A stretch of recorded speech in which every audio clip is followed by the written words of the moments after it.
morning! Today we're going to visit an Iron Age Hillfort, but it's not just any hill fort, it's over there! It's more like a mountain fort. It's one of the biggest and most famous in North Wales, so really looking forward to this, and we're going to go deeply into history, what's gone on there, because quite a bit has gone on there over quite a few centuries. We can't actually see the fort from here because it's all the way up the hill and sort of slightly over, so you can see how it would have been safe away from any bypasses, any other tribes trying to attack. Well, but in all seriousness, so this is an Iron Age fort. So Iron Age started roughly 500 BC in Great Britain, probably earlier in places like Greece. And this fort is believed to be about, well, we don't know, do we? But it's probably roughly maybe 200, maybe 150 years BC. And then it would have lasted probably up until the Roman occupation in the 1st century AD,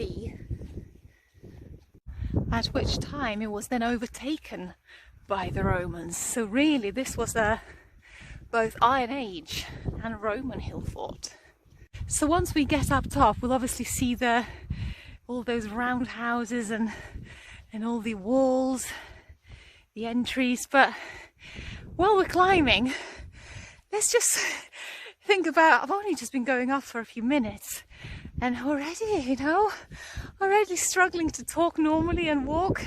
So really, to live somewhere like there, you really would have had to consider safety as one of your first priorities, or potentially also as a symbol of status. So I don't think it would have been the just the simple people living there, farmers. It's more likely that maybe it was the chieftains, the tribal kings that would have these large round huts that we will see once we get on top. Now, of course, people would have been tougher back in the day, but still, to climb this, you wouldn't be climbing up and down. It would be a ridiculous waste of energy, especially when food and resources were so scarce back in the day. So really, yes, people were tougher, but they still couldn't farm up there. That just, there's nothing there. And we will look over and we will see where potentially their farm enclosures used to be. But for now, there's quite a bit more climbing to do. So this place is called Tre'r Ceiri in Welsh, which means the land of giants, or should I say maybe the town of giants. Quite a nice name.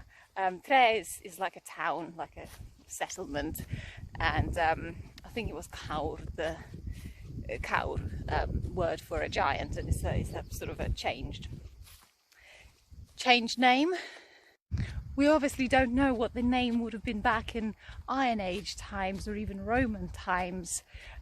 Who would have named it that way? That wouldn't have been the same when the tribes were ruling. Maybe the Romans called it that way, or maybe it was more of a sort of a later years invention. In fact, it was often the case that in medieval times, so in the Dark Age, so the early medieval times, anything that was Roman they would call places of giants. They had a certain fear of those places, because obviously where the technology was lost, and the way of life changed quite a bit, and as we call it, history fell into the ages of darkness. So they almost avoided some of these places, and they would call them places of giants. Obviously with Christianity, they had a very rigid view of what the way of life should have been, and really sort of exploring and active use of resource wasn't necessarily the aim.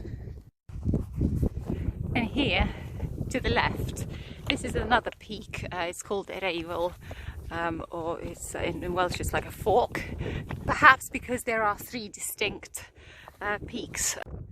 So Tre'r reaches around 560 meters, and Tre'r Ceiri is around 450, but the fort itself would have been slightly lower. And this is where the paths divide. We're going to be going over there to the fort. Very close now to a point where the path really disappears. It's amazing how sound travels. With people over there were saying something, you could almost discern separate words.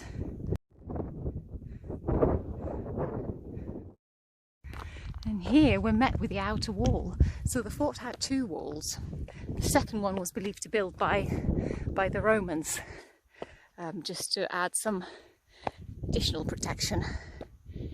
And this could be it. Not much of the second wall remains, but we will see some of the inner wall, most of it. So we reached the inner wall. Let's see whether they let us in. So the wall would have been a lot taller. It would have been a few meters height, and up across, so you can imagine a huge entrance, and then up across you would have wooden supports, or like a wooden lintel, potentially where you could stand on and defend from. So all this around me is the inner wall, and essentially the entire fort was fenced, and if this would have been a few meters height each, you can imagine how safe and how grand you would feel in this place. It almost starts to make sense why someone would choose to live here, to be here, as opposed to in a sort of, you know, a nice valley where it's sheltered and mild. That surge of power has always been there, and I certainly know a few individuals nowadays who'd like to wield such power. Dream on, kitties. So this is the first roundhouse, and there would have been 26 of these back in Iron Age time, and then during Roman times there were up to 150 separate enclosures. So the initial roundhouses were subdivided, and I think that would be an example of that. And here you can see how, you know, it's just subdivided over and over again, pretty much endlessly, stretches around. But let's have a look at the house.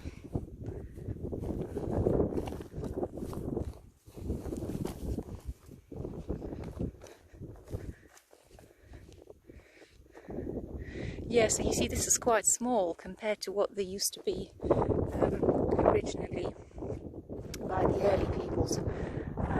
There's clearly subdivision going on there into some fairly small sections.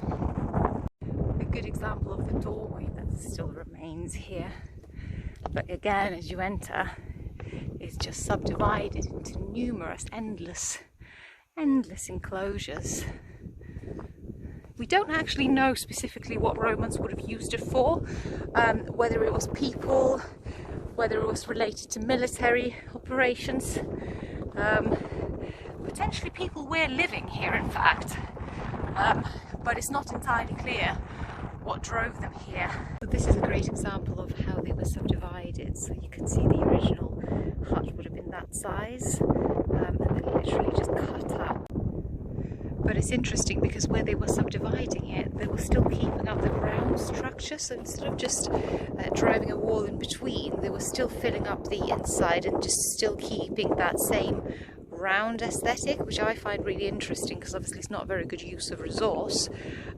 On the other hand, that would suggest that they were still using the same method where you would have this enclosure, so these stone walls, and then the rest you would cover in like a sort of like a wigwam style, where you would have a central pole dug in the ground, and then from that you would drive poles around, and then you would thatch it, or sometimes it would even be turfed like a living roof.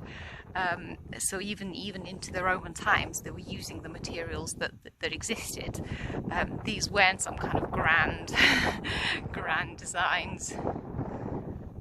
This one's an interesting example because actually it shows a more square type subdivision, so perhaps they shared the roof, unlike in other places where clearly, you know, that there would be separate enclosures, perhaps separate households where the entire unit would be yours, and so you would look after your own roof, but this one is a more sort of almost like a T-shaped division. Visit one of these houses, see if we're welcome.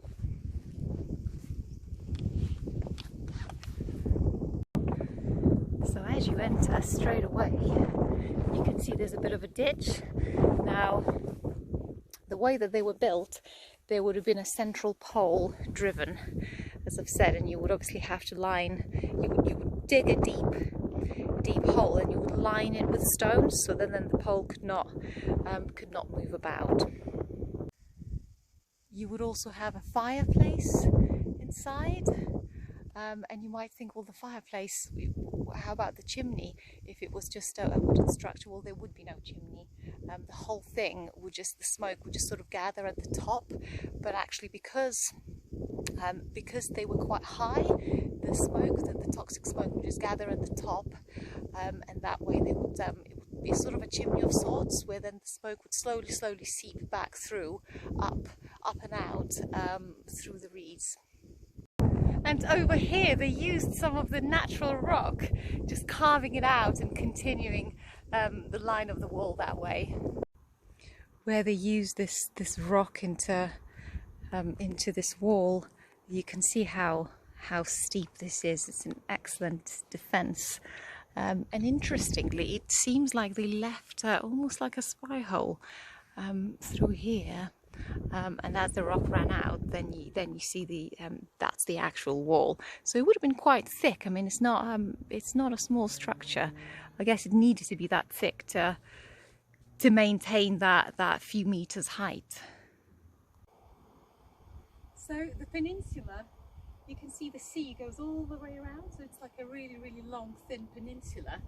And this is probably the most inhospitable place around. So why would someone want to live here? And there is theory that back in the day, climate was actually much better. So there was almost like a little warming, which someone referred to as the Roman warm period or Roman climactic optimum. But it would only be a few degrees warmer, so maybe sort of more like it is now, because of our own little global warming. So really, if you've ever been to North Wales or you watch my channel, you know that it can be pretty unforgiving here in winters. So you've got cold, blowy winters, really soggy, really wet, and then you've got these wet summers, really difficult to grow crops, to build things. Everything gets damp, everything gets moldy. The wind chill is the main issue here in Wales. So this would have been a very difficult existence.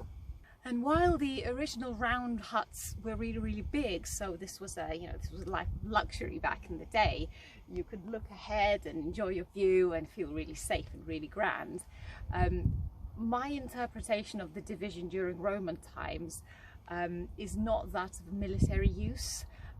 It's possible that they wanted to train, to get really tough, sort of a Spartan style exercise. But my theory on this is that yes, the huts were divided, but that's purely that post-Roman times, obviously all the chieftains, that sort of ruling structure for the locals, that would have disappeared, that would have been removed. But I think this place, if people were still allowed to live here, and if Romans themselves didn't use the fort as much for military use, this could have been a good place where still, even under occupation, you could still enjoy a certain degree of autonomy, away from the sort of the different way of life being imposed on you. And my understanding is that if this became more of a recluse place, more of a place for normal people to come and live and enjoy that autonomy, then of course this was no longer the place of luxury. So these round huts would have been divided, and we saw some of them are quite small, just enough for just maybe one or two people to sleep in.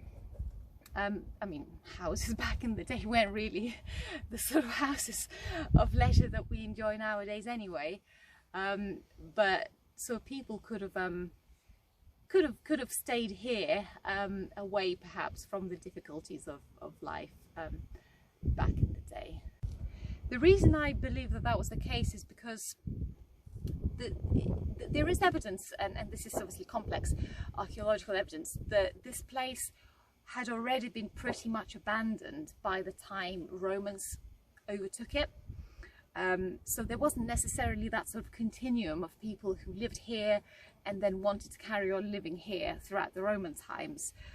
It was more of a case where it probably fell into a bit of a disrepair, and then people started moving back here, perhaps being pushed here outwards, sort of because as the Romans were setting up their camps, and the way that Romans used to set up their camps, they would normally set them up close to a town. So, you know, and what is a Roman town? A Roman town is all about infrastructure. So you would have good roads, you would have you know, all things in one place, and then next to there you would set up a camp. And this is where, you know, they would set up tents and all sorts of things. So yes, it's possible that this was used for some kind of a military training purpose, but just looking at the extent of it, that there were 150 separate enclosures for people to live, this would be highly unlikely. Roman military camps were also very transient, they were very temporary, so you might move, you might set up a camp somewhere where either it was part of some kind of an exercise, or perhaps because as you were overtaking the lands, you were moving. The army might have been moving from one place to another, gathering resources. Again, to invest that much time to create these subdivisions, to me that just seems a little bit too much effort, and Romans weren't stupid, so this seems more of a dwelling type place. Now, one thing that's very special about Wales, but also many other communities, so if you think of Southern Europe, there was a tradition or a method, should I say, of farming called transhumance, which essentially is, well, transhumance stands for, so people were moving between summer and winter residence, because they needed to drive their cattle. So in winter, when it was cold, and you can imagine a place like this would be pretty much unbearable to dwell in, and that's why it really surprises me that it was indeed here.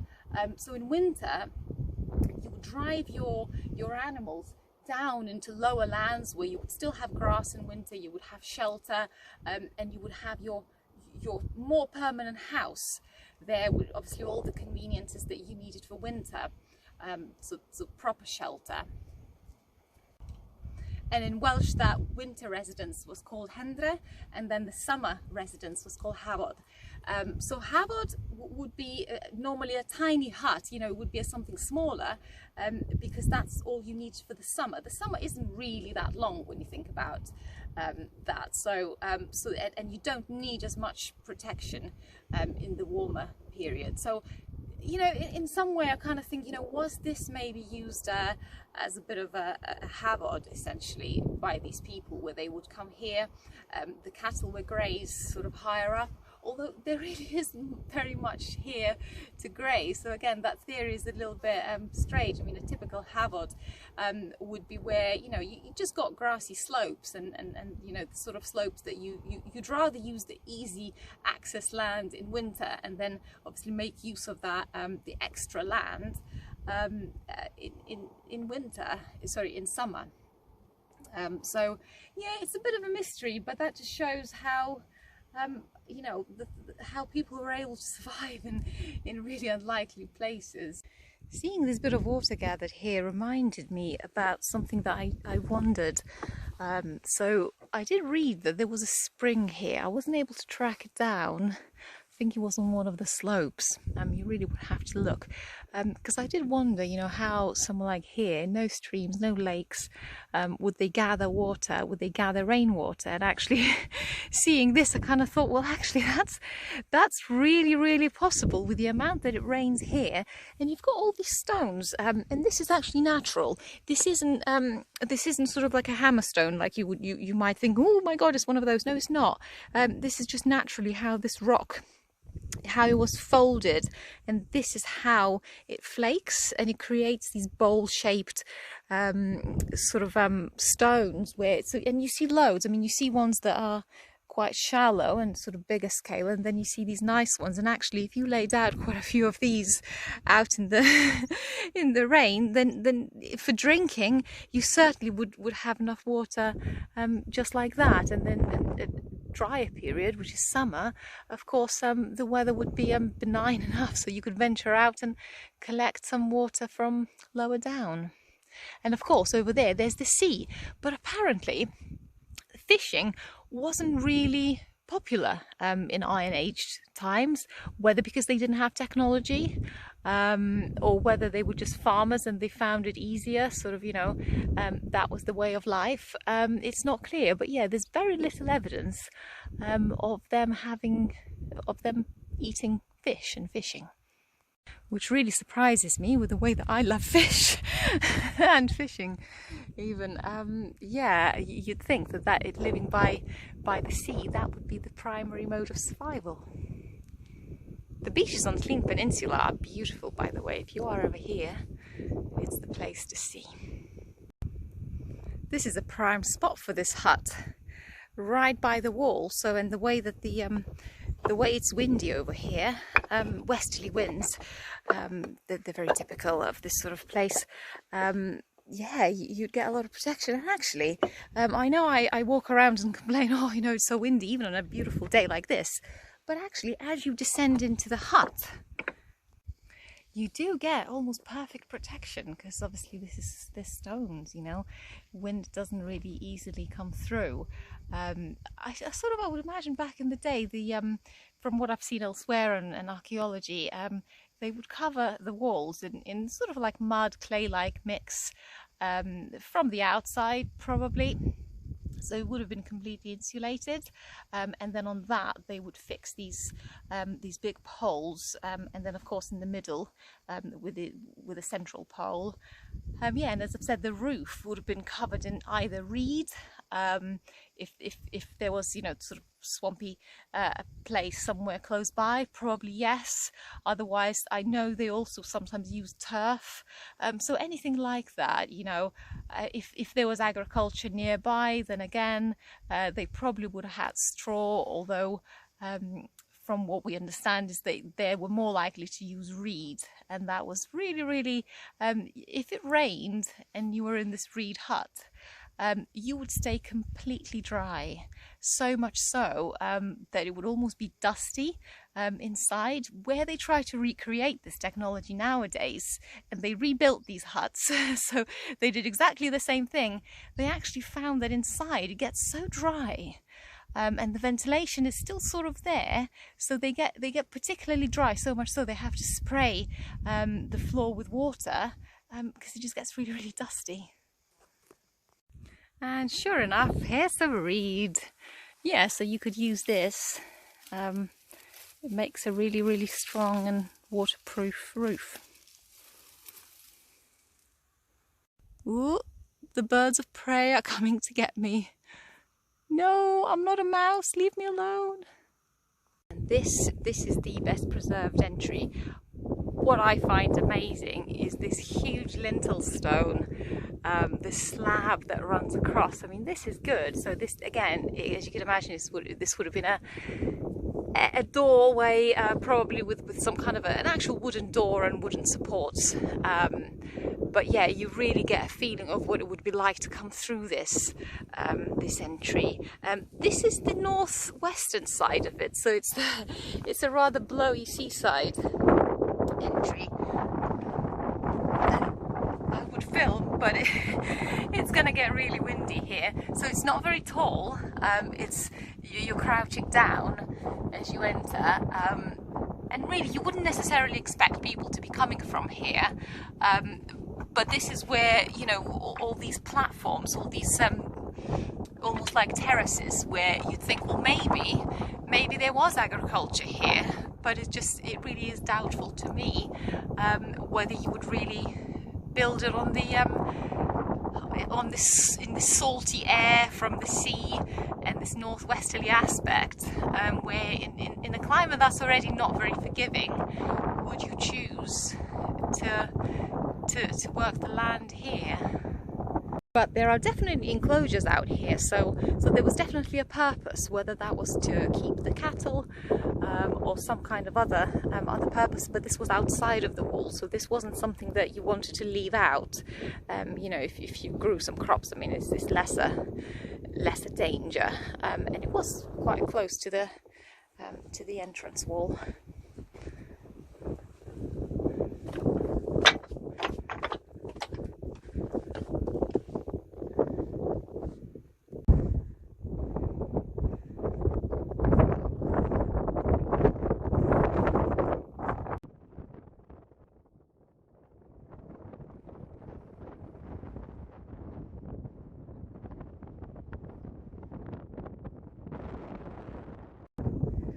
This gives us a really good view.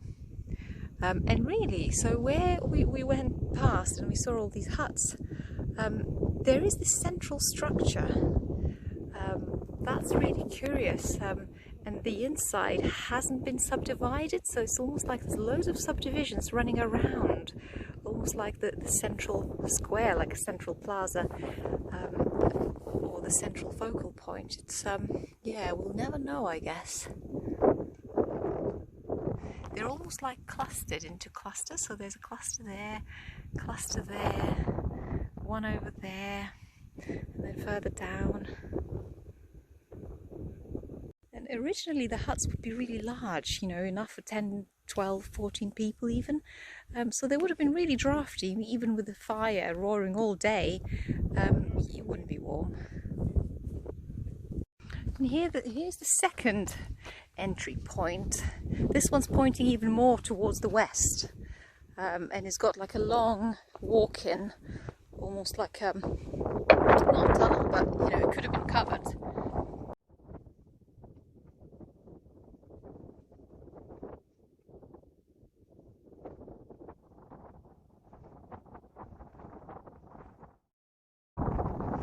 And this one joins up with the other outer wall, which is believed a Roman invention. So this does fall in line with a Roman tradition of always building good paths.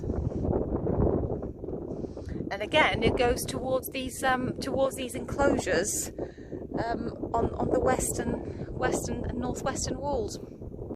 I was saying that I wondered where the spring was, where they could have gathered water from, and actually just here on the path on the southeastern slopes, there's water, there's a spring here. I mean, it's a fair way, so you know, it's not ideal, but it definitely is quite a bit higher than if you had to go all the way down to lowlands.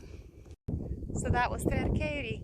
Thanks for joining me on this trip to the town of giants, and click on the notification bell to get notified on any upcoming videos, and I'll catch